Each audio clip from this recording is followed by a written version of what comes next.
Boa noite, irmãos. Graças e paz. Vamos abrir nossas Bíblias? Lá em Mateus 6, nós vamos ler a oração dominical. Nós lemos esse texto todas as vezes que nós meditamos nas petições, em cada estudo. Quem não decorou até agora, né? Depois de 8 leituras, acho que agora deu para decorar. Mateus, capítulo 6, do 9 ao 13. Todos encontraram? Vamos ler a uma só voz, Mateus 6, do 9 ao 13. Esperar nosso irmão encontrar para a gente ler. Mas ele sabe de cor, né? Vamos ler. Portanto, vós orareis assim: Pai nosso que estais nos céus, santificado seja o teu nome, venha o teu reino, faça-se a tua vontade, assim na terra como no céu. O pão nosso de cada dia dai-nos hoje, e perdoa-nos as nossas dívidas, assim como nós temos perdoado aos nossos devedores. E não nos deixes cair em tentação, mas livra-nos do mal, pois teu é o reino, o poder e a glória para sempre. Amém. Vamos orar.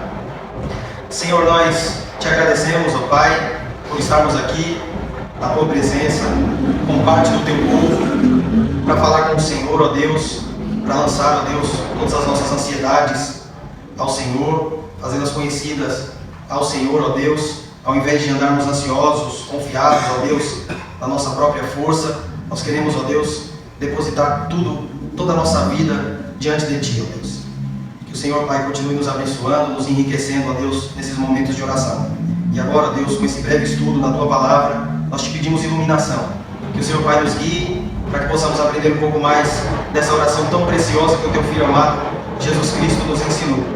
Sejamos, ó Deus, abençoados pelo Senhor, em nome de Jesus. Amém. Bom, meus irmãos, hoje é o nosso último estudo na oração dominical. Não sei se a gente já falou, nossos planos é, a partir da semana que vem, começar a estudar aqui os Salmos de Romagem, né? A partir ali do Salmo 120, não é isso?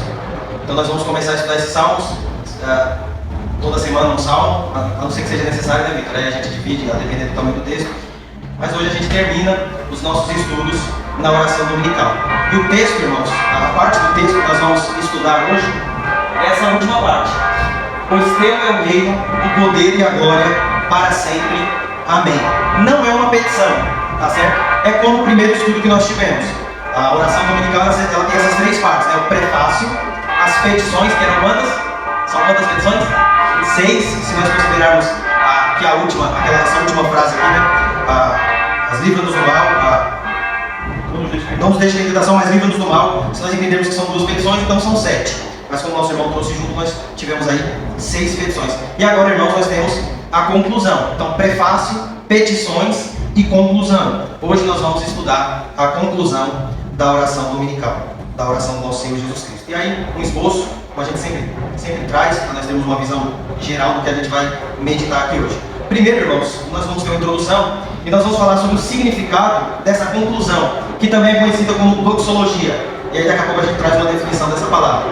E a origem, tá certo? O que significa e de onde surgiu essa conclusão da oração do Pai Nosso.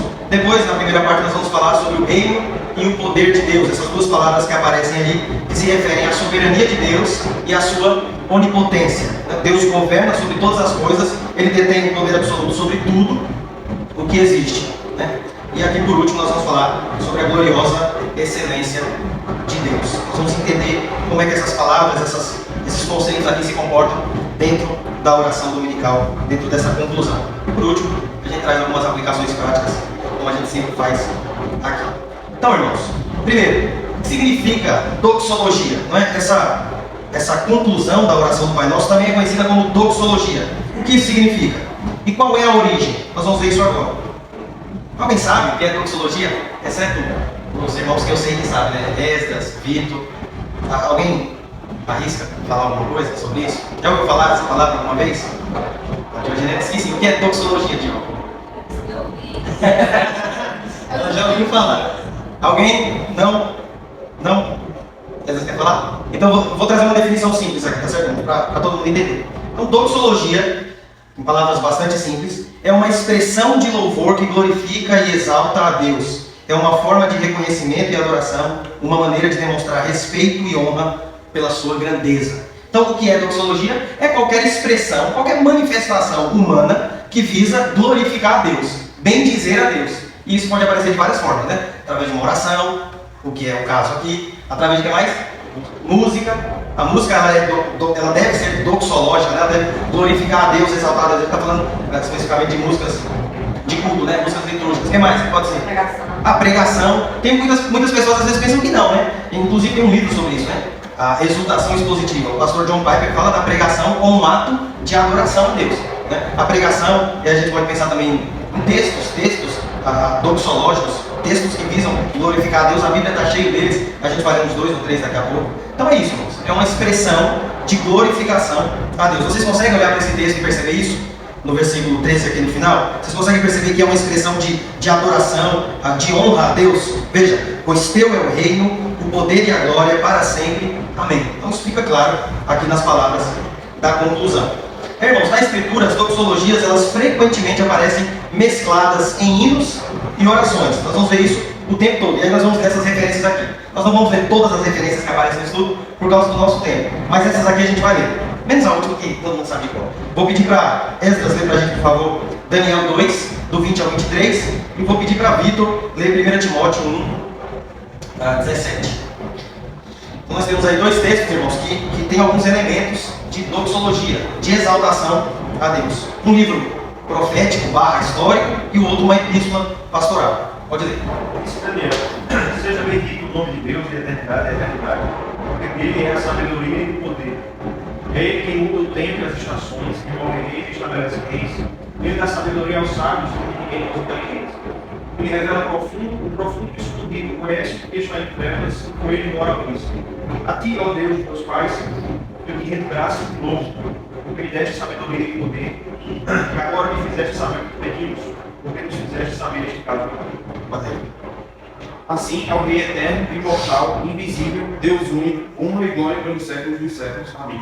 Veja, irmãos, uma oração e um texto de instrução para um pastor, uma carta que Paulo escreveu ao jovem pastor Timóteo, misturado aí com elementos de doxologia, né? Ao mesmo tempo que Daniel ora, ele louva a Deus. Ao mesmo tempo que Paulo instrui Timóteo aqui nessa carta, ele louva a Deus também. E aí Romanos 11:36 todo mundo conhece, né? Porque dele e por ele, porque dele e por meio dele, para ele são todas as coisas, a ele pois a glória eternamente. Amém. Veja, Paulo acabou de terminar a primeira metade da sua epístola aos Romanos, né, uma parte onde ele vinha explicando todo o plano de salvação, passo a passo, e aí ele começa, ele termina essa parte para dar origem a uma parte da carta que é mais prática, de aplicações. E veja, ele termina essa primeira parte louvando a Deus, assim como ele também termina a última parte da epístola aos Romanos louvando a Deus. Então veja, nós entendemos aqui, irmãos, que tanto a oração como a teologia, ela deve ter esse caráter doxológico, né? Nós não estamos aqui exatamente num culto como nós celebramos uma liturgia no domingo,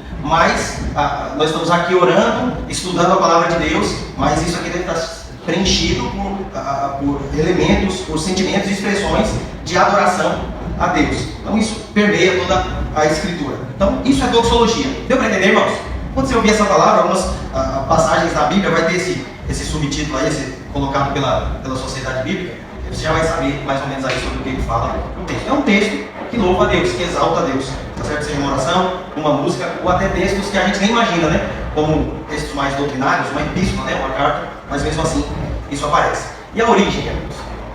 Talvez os irmãos devem estar pensando assim, a origem foi Jesus, né? Ele que ensinou aqui a oração e ele que ensinou essa conclusão. Ou você poderia dizer, não, a origem é a inspiração divina, né? O Espírito Santo que inspirou o registro de Mateus aqui dessa fala de Jesus. Mas, irmãos, eu quero falar aqui brevemente sobre a origem, porque há discussões sobre esse tema. Nós já falamos aqui, nos nossos estudos em Marcos, que os textos bíblicos, quando eles aparecem entre colchetes, como é o caso dessa doxologia, isso significa que há variações no texto original, né? Isso significa que nas centenas de manuscritos do grego que existem, podem haver diferenças entre os textos de um manuscrito para o outro. Em alguns casos, alguns manuscritos nem constam alguns escritos desses que aparecem entre colchetes. Não foi o caso que a gente falou sobre o final de Marcos, os 2 últimos sermões, né? Eu e Vitor pregamos a partir do verso 9 de Marcos 16. Muitos teólogos defendem, e com argumentos muito bons, e ao que parece eles estão certos, não foi Marcos que escreveu aquele final longo e ele foi acrescentado, um texto que foi adicionado. Aqui, irmãos, tudo indica que esse é o caso também, tá certo? E aí eu anotei o seguinte, há uma opinião generalizada entre os estudiosos de que o final doxológico não estava na oração original. Então, muitos estudiosos da Bíblia acreditam que Jesus não falou essas palavras aqui, como elas estão escritas no nosso texto bíblico, tá certo? Sendo acrescentado por conta do costume judaico de concluir as orações com uma doxologia. Mas, irmãos, veja, talvez você esteja pensando aí na sua mente, mas a gente está lendo um texto que não foi Jesus que falou e a gente lê como se fosse palavras de Deus e tal. O argumento, irmãos, é o mesmo daquele que nós comentamos em Marcos, tá? Tanto eu quanto o nosso irmão Vitor. Esses acréscimos, irmãos, eles não adulteram o texto. Eles não interferem na compreensão do texto. E outra coisa, eles não passam de repetições de outras passagens da Bíblia. Não é o caso de Marcos, que nós já meditamos aqui, são repetições de João, de Lucas, são repetições do livro de Atos dos Apóstolos. E aqui nós temos repetições da própria oração do Pai Nosso, de certa forma. Né? O autor aqui, aqueles que acrescentaram, fizeram quase que referências ao que já apareceu antes aqui nas petições, no prefácio. A intenção aqui é a mesma, nos conduzir até Deus, como faz na introdução, tá certo? Então, por mais que seja aí um pós-escrito, né, um acréscimo, não é nada que interfere na compreensão do texto. Eu não vou falar muito sobre isso, primeiro porque esses temas são um pouco complicados e aí requer conhecimento do original, crítica textual, essas coisas que acesso a materiais que eu nunca nem vi na vida, né? Saber manusear ferramentas que eu desconheço. Então deixa isso aqui para os teólogos, se os irmãos forem mais curiosos, se quiserem pesquisar sobre isso depois. Esdras aí no seminário, se não já está lidando com essas coisas, vai lhe dar uma hora. Então depois quando a gente tiver dúvidas sobre esses assuntos, a gente deixa para perguntar para Esdras. Então, mas deu para entender, né, irmãos? Isso não interfere em nada na compreensão do texto, não muda o sentido do texto, são apenas está de acordo com o que está em outras passagens da Escritura. Apesar da doxologia não estar registrada em todos os manuscritos do texto original, ela se encontra em algumas versões bastante antigas do Novo Testamento. Então, há versões, comentaristas dizem que há versões em que aparecem essa conclusão. E aí, isso aparece inclusive, irmãos, dizem que até no Didaquê, não é? Aquela cartilha que tem ali os resumos do ensino dos 12 apóstolos, há um texto, não exatamente como está aqui, mas parecido com essa doxologia acrescentada aqui, provavelmente acrescentada no livro de Mateus. Ainda que a doxologia seja de fato um acréscimo, ela não fere o sentido do texto, pois está de acordo com as petições anteriores. Além disso, harmoniza com o restante da Escritura. Nós já falamos sobre isso. E, irmãos, essa frase do William Hendricks, essa citação do comentário dele que diz assim: a doxologia reflete o espírito tanto do Antigo Testamento quanto do Novo Testamento. Seria impossível compor ou inventar uma doxologia conclusiva mais adequada. Então veja, o estilo, as palavras aqui, está totalmente harmonizado com várias passagens da Bíblia. O Hendricks sempre cita várias aí, obviamente a gente não vai ler, né? 1 Crônicas, Neemias, os 6 últimos salmos do Saltério, né? Novo Testamento também, João 8, 17, 1 Coríntios 10, 2 Timóteo 4, Apocalipse 1, 4, 5, 19. Então veja, muitas outras passagens da Bíblia são muito parecidas com essa aqui, algumas até idênticas a esse texto aqui, tá certo? Exatamente a mesma coisa que a gente vê lá no caso de Marcos. Resumos de outras partes da Escritura. E aí a gente encerra essa parte por aqui. Mas deu para entender, né, irmãos? Deu para entender que, por mais que seja um acréscimo, não há nada de novo aqui, tá bom? Sobre isso, você quer comentar alguma coisa? Não, só alguns teólogos vão dizer que provavelmente o acréscimo foi para adaptar a oração para ser usada no culto. Exatamente por 10 mas pode falar. Pronto. O William Hendricks até comenta sobre isso, ele disse que era uma espécie de responsa, né? Era de forma alternada. O povo dizia, vinha orando nas petições, aí o pastor, o bispo, seja quem for, fazia essa parte da doxologia e todo mundo respondia com um amém. Depois desse comentário que eu trouxe do William Hendricks, ele fala exatamente isso. Mais alguma coisa? Então vamos aí à primeira parte do nosso estudo. Irmãos, nós olhamos para esse texto e o que salta aos nossos olhos aqui é a soberania de Deus. A soberania eterna de Deus e o seu poder, a sua onipotência. Essa conclusão mostra para nós que Deus, Ele governa sobre todas as coisas e Ele tem poder para isso. É isso que nós vamos meditar agora. A palavra pois, preste atenção nisso aqui, irmãos. na conclusão da oração, expressa o fundamento de cada uma das nossas petições. Perceba que o texto diz: pois teu é o reino, porque teu é o reino. Alguns comentaristas vão dizer, irmãos, que esse pois aqui é como se fosse um recurso que nós temos para argumentar com Deus. Não pense em argumentar no sentido de debater, irmãos. Argumentar no sentido, até porque esses argumentos aqui são de acordo com quem Deus é, com a sua vontade, com seus atributos. Se você adicionar esse pois ou esse porquê a cada um dos pedidos, você vai entender isso. Aí eu tenho aqui 2 exemplos. Santificado seja o teu nome, pois teu é o reino, o poder e a glória.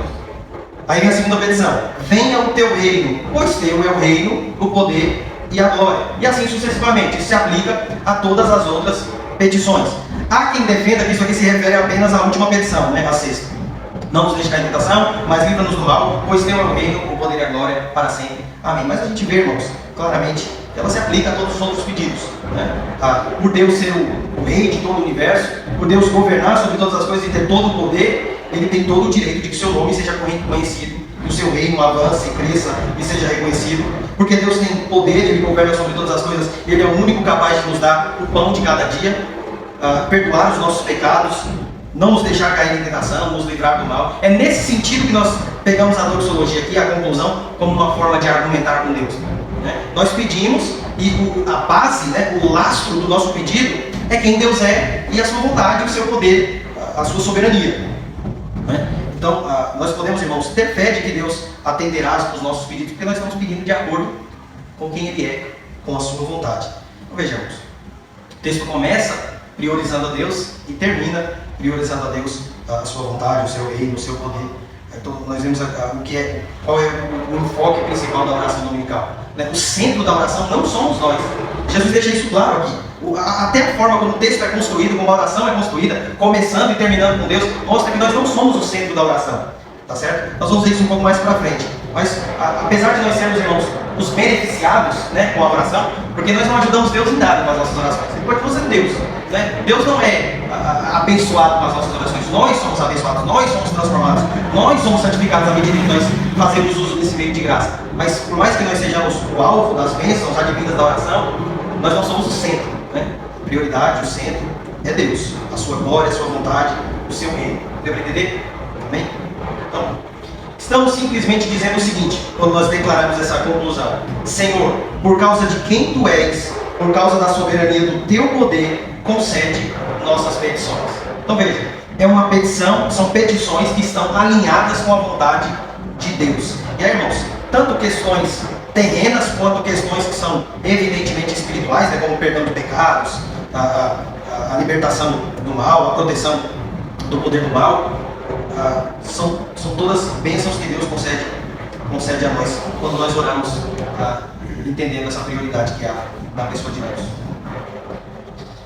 E aí, irmãos, essa declaração, teu reino, ela nos ensina a nos referirmos a Deus entendendo que Ele é o nosso soberano, Criador e Redentor. Então veja, o reino é dele, tanto no aspecto da criação terrena, do seu reino terreno, a criação pertence a Deus, as pessoas pertencem a Deus, é o que está escrito lá no Salmo 24, Ao Senhor pertence a terra e tudo que nela se contém, seus moradores, tudo que nela há, pertence ao Senhor. E Deus também é o nosso Redentor, Ele é soberano também sobre a nova criação, a igreja, a criação restaurada também pertence a Deus. Então esses dois entendimentos estão compreendidos nessa frase aqui, teu reino, tá certo? Então nós nos reportamos a Deus entendendo que Ele é o nosso rei, nós somos os seus súditos. Apesar da aproximação que a primeira frase causa em nós, Pai nosso, Ele é nosso Pai, nós podemos nos aproximar diante dele de forma, como diz o autor aos Hebreus, com ousadia, mas sem perder a reverência, porque Ele é rei. Ele governa sobre a criação,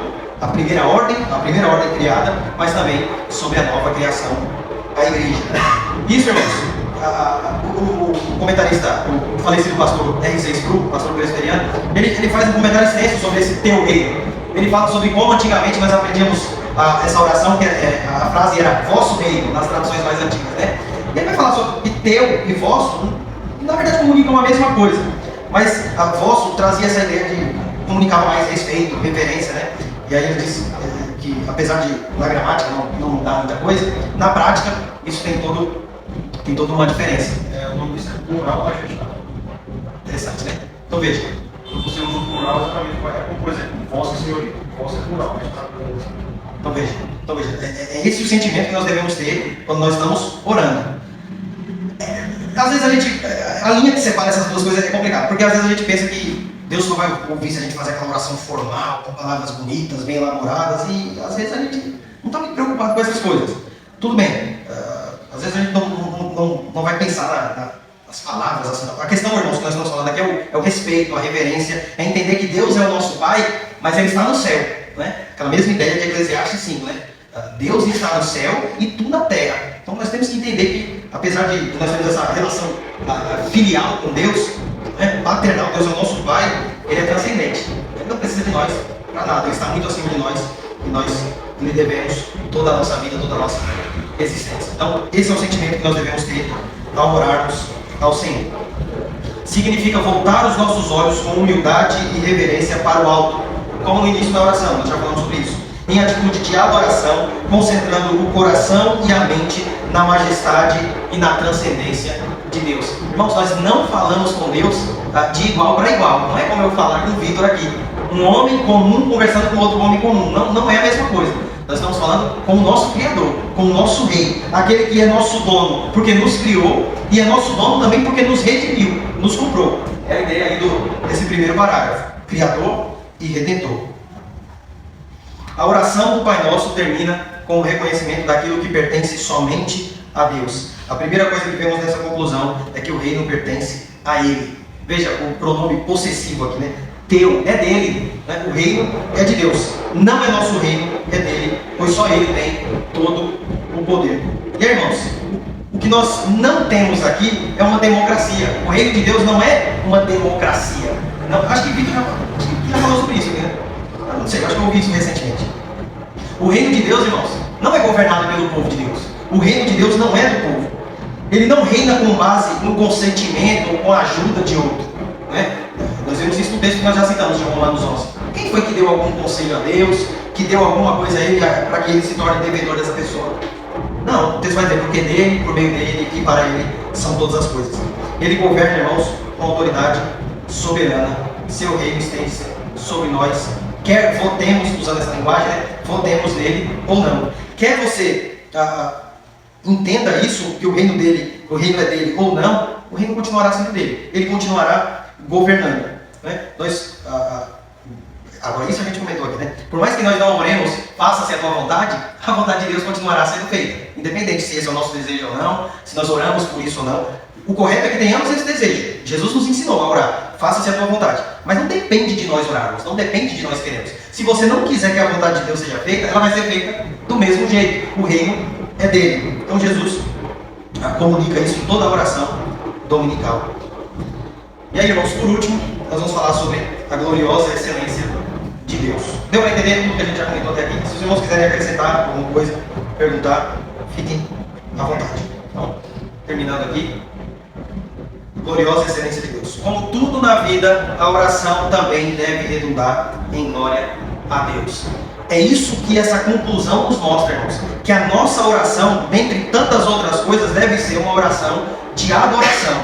Toda oração tem que ter esse caráter de adoração. É claro, irmãos, que existem momentos bem específicos da nossa vida, orações bem específicas que nós fazemos, né? Se você está passando por um momento de perigo e você vai orar, você só vai pedir socorro. Você não vai ficar fazendo rodeios, né? É como o Spurgeon fala a respeito da oração de Pedro, quando ele estava andando sobre as águas e afundou, né? Spurgeon chama de a oração mais rápida do mundo, da história, sei lá, alguma coisa assim. Porque ele disse, Senhor, salva, né? Ele não ficou enrolando, né?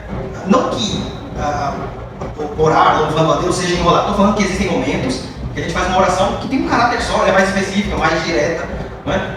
Você está passando por um momento de tribulação, você pecou e vai fazer uma oração pedindo a Deus perdão pelos seus pecados. Mas até nesses momentos, irmãos, dá para nós fazermos esses pedidos específicos ao mesmo tempo em que louvamos a Deus. Nós pedimos a Deus pelo pão de cada dia, ao mesmo tempo em que louvamos a Ele por sua provisão. Dá ou não dá para fazer isso? Né? Nós pedimos perdão pelos nossos pecados, ao mesmo tempo em que nós enaltecemos a Deus, glorificamos o seu nome dele, por causa do seu amor, da sua misericórdia, do sacrifício de Jesus por nós, e assim por diante, irmãos. Então, por mais que, até no caso dessas orações mais específicas, elas devem redundar em glória para Deus. Tudo na vida do crente é assim. Né? Tudo que nós fazemos deve ser uma doxologia. Né? Nós estamos falando sobre isso nos nossos estudos da escola dominical, né? Sobre a doutrina da vocação. Todo o nosso trabalho, tudo aquilo que nós colocarmos a mão para fazer, deve ter esse aspecto doxológico. Você deve fazer tudo para a glória de Deus. 1 Coríntios 10:31 deixa isso muito claro, desde que os irmãos sabem de cor. Quer comais, quer bebais, ou façais outra coisa qualquer, façam tudo para a glória de Deus. Com a oração não é diferente. Aí nesse sentido, irmãos, nós entendemos que a oração ela é santificadora. Porque o princípio do pecado, aqui eu estou falando do pecado original, é a busca pela glória pessoal. Ninguém aqui precisa de estímulo para buscar a própria glória. Não precisa ser impulsionado a isso. Naturalmente nós vamos ser inclinados a essa busca. Então, entender esse aspecto da oração, entender que o centro da oração, o alvo da nossa oração é a glória de Deus. Entender isso, irmãos, faz com que nós não busquemos a nossa própria glória quando estivermos orando. O que é bem possível e que inclusive Jesus reprovou, né? Também somos tentados a buscar glória para nós mesmos em nossas orações. Uma atitude que Jesus reprovou antes de ensinar a oração do Pai Nosso. E para o slide, por favor, leia aí Mateus 6, versículos 5 e 6, o texto que vem logo antes aí da oração dominical. Só os 5 e os 6. E quando orares, não sereis como os hipócritas, porque gostam de orar em pé nas sinagogas e nos cantos das praças para serem vistos por homens. Em verdade, eu digo que eles já receberam a recompensa. Tu, porém, quando orares, entre no teu quarto e fechando a porta, orarás a teu Pai, que está em secreto. E teu Pai, que tem em secreto, recompensará. Veja, irmãos, muitas coisas podem ser ditas sobre essa fala de Jesus aqui, né? Mas eu quero pegar só uma questão aqui. Veja, Jesus reprovou aqueles que faziam orações a fim de serem vistos pelas pessoas. Né? Os fariseus são chamados aqui de hipócritas. Homens que gostavam de estar pelas praças, orando em voz alta, para as pessoas olharem e dizerem assim: nossa, como ele é piedoso, nossa, como ele ora bonito, como ele é um homem de oração. Jesus diz: nossa, como ele é hipócrita. Veja a diferença. Jesus reprova essa atitude. E mais, Jesus diz o seguinte para eles: vocês que gostam de fazer essas coisas para ser aplaudidos pelos homens, grava bem o momento em que eles te elogiarem, te aplaudirem, te virem, porque essa é toda a recompensa de vocês. Já receberam a recompensa de vocês.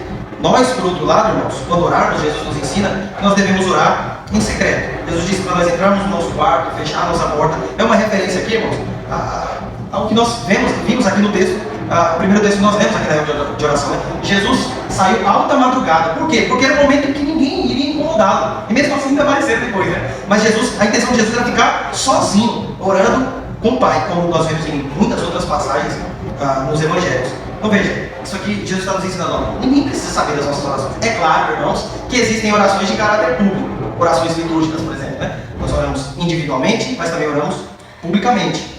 Não, Jesus não está condenando aqui orações como essas que a gente faz nos cultos. Confissão de pecados, de ações de graças, de adoração, enfim, por iluminação. Jesus está condenando aqueles que ficavam querendo se aparecer, querendo buscar glória para si mesmo. Irmãos, existem muitos desses fariseus modernos hoje em dia.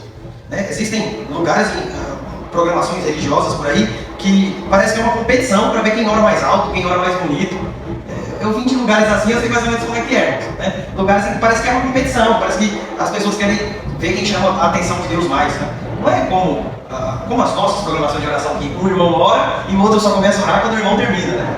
É um por cima do outro, é um mais alto que o outro.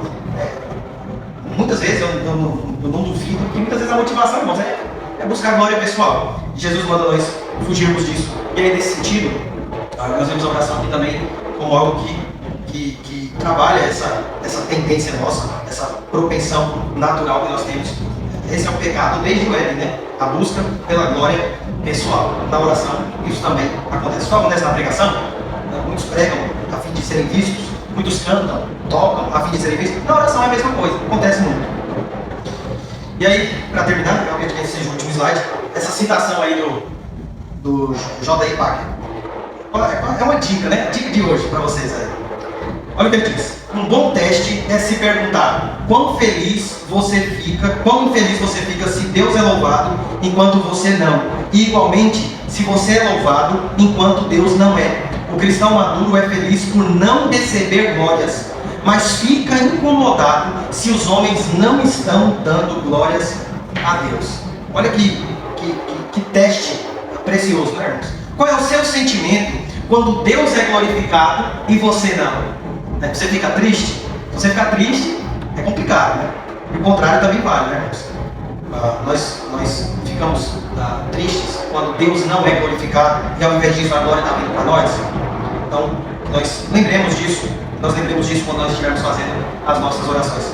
Veja, irmãos, nós já falamos, a oração dominical ela é um roteiro, ela é uma fórmula, ela nos dá instruções que moldam qualquer oração que nós fazemos na nossa caminhada, na nossa vida cristã. Então, essa é uma coisa que a gente tem que lembrar todas as vezes que nós orarmos, quer seja aqui na igreja, na congregação, na igreja, em casa, sozinho, com outro irmão ou por outro irmão. Lembre sempre, isso aqui, a glória deve ser dada somente a Deus. Alguém quer comentar alguma coisa antes de ir para as aplicações? Não? Então, aplicações, 4 aplicações. Acho que é 4 aplicações e a gente encerra. Primeiro, irmãos, o que é que essa doxologia do Pai Nosso nos ensina? Primeiro, louvar a Deus com gratidão em nossas orações. Nós aprendemos aqui, irmãos, com essa oração, com essa conclusão, a saber equilibrar petições e adoração. Nós pedimos, mas nós também adoramos a Deus. Pode ser tanto na conclusão, né? Você pode orar e terminar glorificando a Deus. Você pode começar adorando a Deus e depois pedir, não importa. Você pode pedir e adorar ao mesmo tempo. Como eu disse, isso aqui é uma fórmula, né? Você pega, adapta. Jesus não deu isso aqui para ser repetido literalmente. A gente pode, mas não é essa a principal intenção de Jesus. Então, o importante é que nós louvemos a Deus, sejamos gratos por tudo que Ele faz nas nossas vidas quando estivermos orando. Segundo, buscar a Deus com reverência e fé. Nós já falamos bastante sobre isso no primeiro estudo, mas a ideia aqui é a mesma.